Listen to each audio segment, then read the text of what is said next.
So you want to fly paramotors, but with the $10,000 to $15,000 price tag, it could be a huge obstacle to beginning your paramotor journey. But don't lose hope. Maybe there's a different way. In this video, I'm going to share several different things that you can do to start your paramotor journey today. And the first thing is get your hands on the PPG Bible. I'll put a link in the description below so that you can get your hands on one today. The PPG Bible is the standard for paramotor flying. It gives you guidelines to the rules to follow.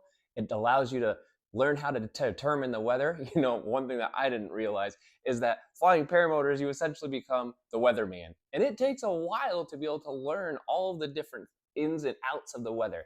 So all of that's in there, along with some more invaluable things that it requires to fly paramotors. Another low budget step that you can take in your paramotor journey is to look online to see if there's any flight schools in your area that offer an introductory course. There's a lot of intro courses out there that allow you to get your hands onto the real stuff, onto a kite, onto a wing, to talk to an actual paramotor pilot and see what this stuff is really all about. You know, whenever it comes to PPG, a lot of people have this excitement until they actually get their hands on it, only to find out that it wasn't for them. Having an intro course allows you to see if this is really for you, or maybe it's actually not for you and it just thought it was a good idea. So the best way to do that is to go on to usppa.org and you go to the school section there and you can type in and try and find a school near you. For me, it was incredible. I had the opportunity to go to a school that offered a free 2-hour introductory course. I got to go kite a wing. I got to sit in a paramotor that was in a simulator. I got to try one on and start it up and feel it on my back. I was able to kite the wing a little bit and talk to a real live pilot about what it is like to actually fly these paramotors. Now, I'll warn you, that increased my excitement level like 10,000%, and I knew that I had to do it. But it gave me the opportunity to say, is this really for me, or maybe it's not?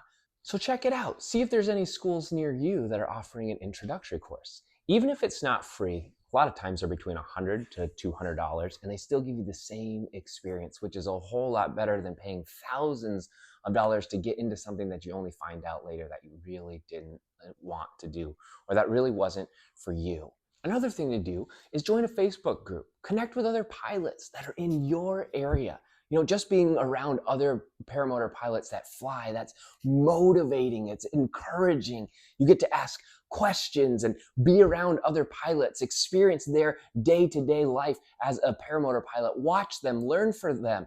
That's one thing that is invaluable, is to be able to connect with other pilots, learn from their experiences, ask them real live questions and get feedback that you don't have to wait for, and from some guy that's halfway across the world that you don't know, probably never knows you, and you don't know if the instruction that is given you is actually right. You get to talk to them face to face. So join a Facebook group that has to do with paramotoring and connect with other pilots in your area. But if you go far enough into this journey, eventually you will have to pay something.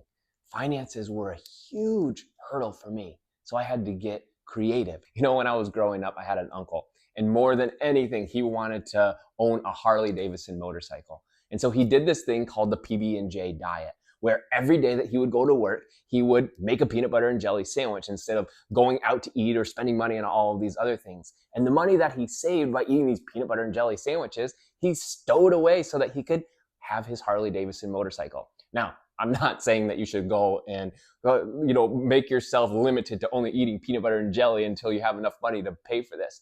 But what you can do is cut back here and there, where you might have had a coffee every day from the coffee shop, or go to the gas station to buy chips. You know, like, we don't think about it, but the gas station food, it's so expensive if you compile that over time. So instead of doing all those things, take the money you would have spent there and put it in a jar and tuck it away as your paramotor fund. Call it the PB&J diet. You can start something like that. Another thing that you can do is sell something that you don't need anymore. You know, if you look hard enough around your house, you're going to discover something that maybe was useful, but isn't really being used that much anymore. For me, I had a boat motor that was up in my garage, had been sitting there for 3 years. It's just like a rainy day project. And I said, I'm never going to get to this. So I sold it, and there right away was $1,200. Not to mention, it gave me my jump start that I needed to be able to get in on to my journey. It also made my wife pretty happy to get some of the junk that was out of the garage that was taking up space. So the next step that I would suggest, again, never, ever, ever would I suggest to avoid getting full training. But a good first step, if you can't afford the training and you can't afford an actual paramotor, is to buy yourself a wing that fits you. Now that is very key. And what I mean by fits you is the right size. Make sure that it's an A wing, a beginner wing. Take into account what your paramotor is going to weigh when it's fully loaded, and find a wing that best fits you. Talk to an instructor, talk to the people that you're hanging out with. See, maybe they'll let you test the wing out while you're out there hanging out with them as they're flying, and then get yourself a decent kiting harness. Having those two things, a kiting harness and a wing, will allow you to immerse yourself into the world of paramotoring without having to go all the way. Being able to control your wing is one of the biggest things that you're going to have to conquer as you dive into the world of paramotoring.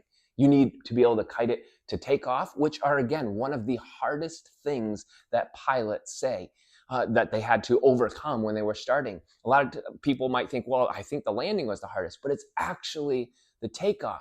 You have to learn how to take off with forward and reverse launches. Control the wing. Make sure that it's over top of you so that you can get a nice, smooth takeoff as you begin. And if you get that one thing conquered, it makes that transition from ground handling to actually flying and transitioning into the air so much easier. It's something that you can do on your own. It's something that you can feel pretty confident and pretty safe. Now, nothing is ever 100% safe. I've heard stories of wings taking people and dragging them across the ground. But if you stay to the right wind limits that you set for yourself, then you can feel pretty confident that you can get out there and kite your wing around and learn how to control that thing on the ground. Thanks for taking a minute to tune in, and good luck on your paramotor journey. Leave me a comment in the comment section below. I'll try my best to respond to every single comment. Maybe you have further questions, or maybe I didn't quite cover something, or maybe you just have this burning idea or something that I forgot that might be useful to somebody else that watches this video. So leave a comment down below, not just for me, but so that everybody else can experience that. And we will see you on the next video.